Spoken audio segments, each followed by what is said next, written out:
Hi everyone, welcome to this reading. I have my crystal ball off to the side, so I will be scarring throughout this message. If you're new to my channel, my readings are a little different, and if you're returning, welcome back. You know how we do if it doesn't resonate with you. If you're forcing the story to fit, arguing with it in any way, just leave it behind for the people who it's meant for.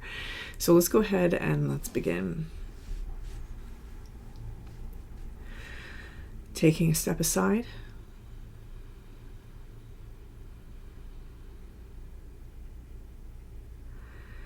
And allowing spirit to pass through me.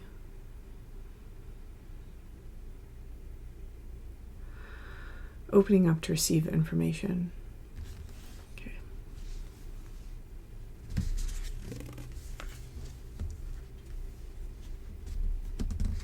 There's something that was once blocked off to someone. It's like something that they couldn't access before. That was protecting some space of the unseen. This can be within ourselves, this can be in another person, this can be in some sort of situation, maybe some sort of answer that we've been looking for a while. But it's almost as though we're starting to get a glimpse of it now. Okay. I'm hearing light at the end of the tunnel with this card. So, and then we have this card, the King, coming out. Okay, so the first card that we're starting off with is the Cave, and this is hitting me a little bit differently today. It's almost looking like someone has access that's blocked, but if we look, we can see these eyes in the background, and that's what this is speaking to me about. For some of you, you are on the hunt for something or the search for something, right? For some of you, this is going to be about your own self-sovereignty here with the King. But for some of you, this is a search that you may be taking right now because it's almost like a final piece that you need inside of your life in order to feel like you've actualized your life, right? And in order to feel like you've self-actualized. This is something that has eluded us, whatever this is. And this does seem to be something that we're desperately searching for, if not necessarily from a sense of desperation. We at least know that we need this quality inside of our lives, whether this is something that we're cultivating inside, for example, like the determination to be able to do something for ourselves, or if this is something that we're trying to bring into our life. These are the cards that have come out, right? There's something that wasn't necessarily right for us or that we weren't able to access previously. It's like we couldn't even see it, right? Maybe we had a hazy vision of what it should actually be. And then now it's coming into focus a little bit more. It's still unseen. We still don't necessarily see this thing appearing, but we have an idea of what it should look like, right? And then we have this, the Hunter. And I'm almost seeing this as whoever I'm reading for. For some of you, this is going to be about freedom. And the reason why I'm saying that is because of the horse, right? But for many of you, it's almost, this horse energy is almost like I'm doing all this work to try and attain this thing, whatever this thing is. So for some of you, this may be about a manifestation that you're trying to call inside of your life. Again, I do think that for some of you, this is about having discipline in some way, especially if you're working on your body, because the horse is really speaking to me about that physicality right now. Okay. The King itself is speaking to me about rulership, right? Having rulership over our lives here. There's going to be a portion of you where this is going to be about finding where you belong, finding people that you belong with the orphan showing up underneath that. Okay. Ooh, we're just taking them. We're taking them. We have the Two of Pentacles. We have the Seven of Cups. We have the Six of Cups, and we have the Four of Swords. There's something here that we've had to heal in our past. And this thing that we've had to heal in the past for many of you had to do with self-confidence. I'm seeing this here inside this Two of Pentacles. The Pentacles are speaking to me very much about the self and about physicality, the physicality of the self. And then the Seven of Cups is speaking to me about that lack of confidence, right? So really juggling our ideas about ourself, our self-image, our beliefs in ourself, our self-efficacy. Am I able to do this? Am I not able to do this? There's something rooted deep inside our past, probably our childhood for many people, or at least when we were young, that we had to heal from in order to get our confidence back, right? There may have been even, I'm going to say this for some of you, there may have been a very early life romance that we had to heal from in order, because of the Six of Cups, in order to get ourselves back to a place where we now feel that we can attain something here. This is about a cycle that's closing out in someone's life. So for some of you, I'm not even going to try to wager a guess on what this is. I think it's going to be very different for everybody, but someone is operating in a way that they are actualizing some sort of energy inside of their life that previously they had not had access to. It's like a part of them that was closed off, or something that they weren't actually able to call in because there was a major healing that had to take place first from something in the past.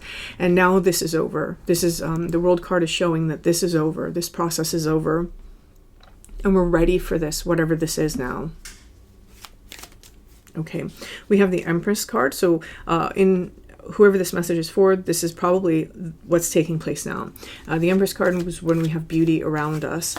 I am feeling very heavily that some of you, you've really been focused on your body, because the Empress is also very physically focused, right? So for some of you, it's about your body. It might be about your finances. It might be about love relationships for some of you, especially with this Venus in the heart showing up. But for some of you, it's just about being an abundant person, right? About being an abundant soul, thriving rather than surviving in all sorts of ways, right? For some of you, this may be about opening up the heart space, since we did just come out of a period inside the readings where it was very heart focused, right? I do feel that that's actually continuing for some of you, especially with the Six of Cups and the Empress showing up here and the Four of Swords. For some of you, this might be, I know a lot of people right now are discussing nervous system, right? Healing the nervous system from certain triggers or certain things. This may be part of it, especially with the cave here. They're kind of pointing to the hand in between the fingers where there's a lot of nerves, and that's almost what this is making me think of. Let's see.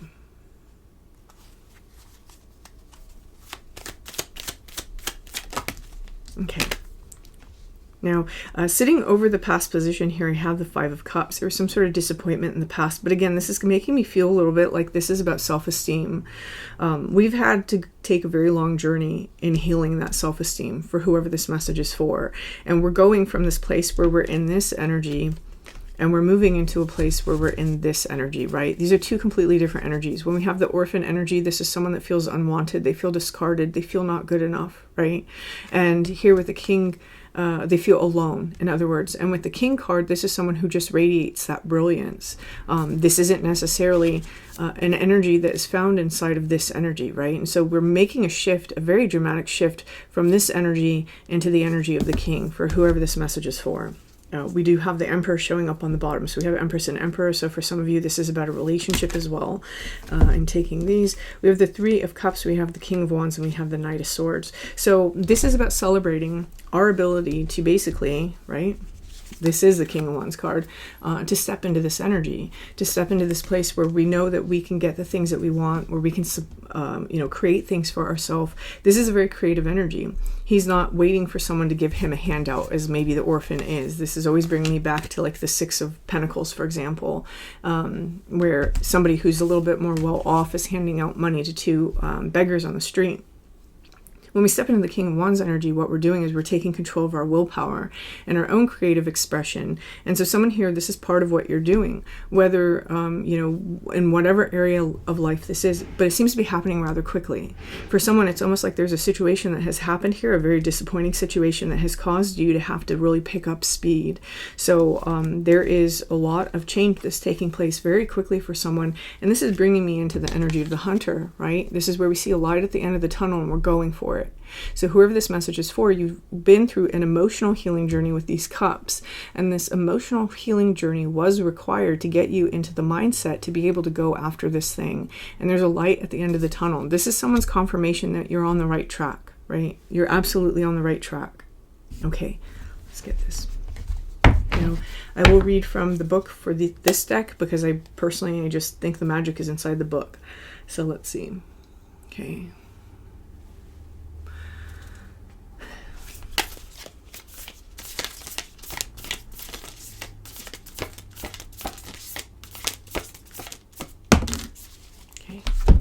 Then I'm feeling the next card, and then I'm hearing the bottom.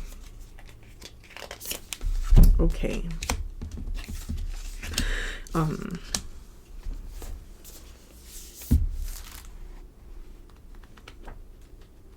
Okay, so the first one that we have is we have Argentum, and this is silver.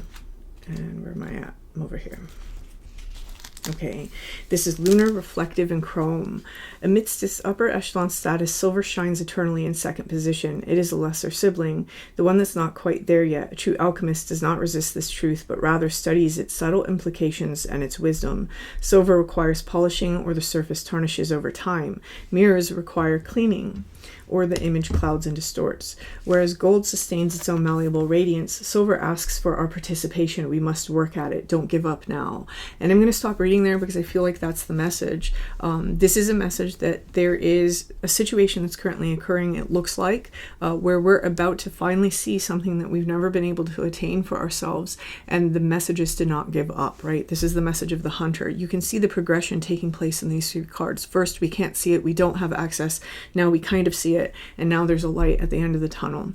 We're going to move over to Quicksilver here.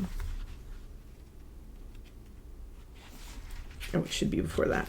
Okay.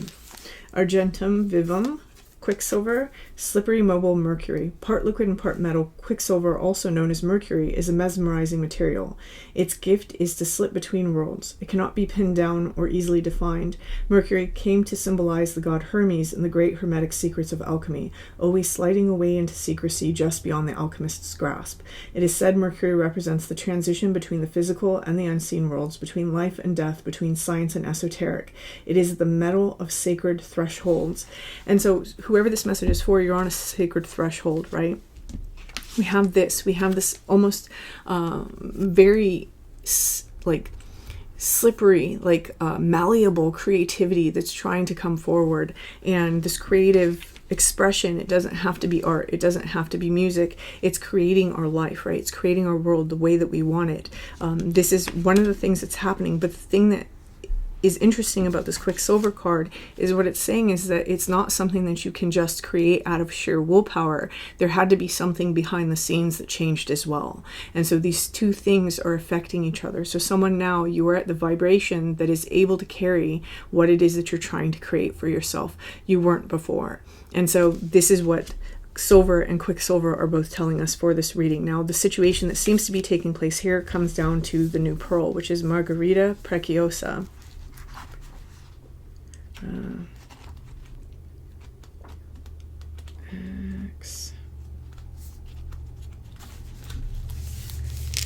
Okay, the new pearl. Grit, irritation, and waiting. The new pearl is one of great promise and alchemy. From a single grain of sand, the pearl forms slowly but surely in the salty mouth of the oyster. The new pearl emerges as an alchemical miracle, a sight unimaginable at the outset. And that's exactly what I feel like is happening here. That said, the process is generated from irritation itself, such as the medicine of the new pearl card. The work is underway, but the gem has not yet been formed. Don't become petty and hasty seeking a return on your efforts. Rather, turn to patience, consistency, and humility to remedy the discomfort. Let the magic of time and salt water do its work. Relax, believe, and support a fellow alchemist in finding the grit that will become their pearl. Don't worry about you right now. The entire ocean is your ally. You may even be partnering with someone in order to accomplish this new thing, whatever it is. Not everyone will be. And so for some of you, this is something that you're doing alone. But whatever it is, it seems to be coming again out of this situation that was rather disappointing. But now there's a quick change that's coming. I feel that for some of you, there's something that you're about to give up on that is just around the corner. And so the answer, the message here is you're on the right path. Don't give up. Let's see. I do feel that there's a heavy air of like success and abundance behind this. So for some of you, there may be a project that you're working on, or there may be a new path that you're about to take. The energy that seems to be trying to heal itself here is the soul shrinker, and what followed it was death, right? This is the energy that's transforming inside of someone's life. This is the energy that had to heal. Again, it goes back to self-confidence, right? The soul shrinker doesn't believe in himself. He also tends to get kind of petty or jealous of other people because he feels that he can't achieve what other people have. And that's not to say that everyone inside this collective feels jealous or feels petty. It's just one of the habits of the soul shrinker. This is an energy that's inside of ourselves that sabotages us, and this is the energy that had to heal in order for a person to step into the ability to pursue this, right? I'm almost seeing it this way. Right? The very thing that we want can sometimes be the thing that we're pushing away when we have the soul shrinker energy taking place, usually because of this card right here. This is Jihabia. This is about false fears. And what are we coming into? Oh, Beautiful. What's the bottom? Ooh, the Glackener reversed. Okay, so I'm going to read the Glackener also. I take them upright. So what we have here is we have the Maiden. And with the Maiden, one of the things that we're seeing is that there's something new being built inside of her life. The only problem with this that I'm seeing with Glackener being on the bottom is that we have to make sure that we keep our eye on the goal, on what it is that we're actually trying to attain. There's a habit here of whenever we get close, we may slip back into this energy. The Glackener energy for me is very similar to this, because what it's essentially saying is delusions, illusions, projections, right? And if the Soul Shrinker is about our projections of ourself, we may be about to project something onto a situation that's actually really good for us. Possibly, this is by wondering, are we on the right path, or should I give up, right? And so don't give up before you cross that finish line, because I feel like that finish line is just around the corner for somebody. And that's being shown here with the Maiden. For some of you, again, there's a heavy emphasis on creativity, with the Spirit Dancer showing up on the bottom of that. The Spirit Dancer is somebody who frees themselves through their creative expression. And so this may be an energy that someone is about to step into here. And I love that. I love that. So I'm going to leave this here. This is a very short one for me, but whoever this message is for, it's pretty straightforward. Whatever you're doing, keep going and just trust the process. And if this video resonates with you, please hit that like button. And until next time.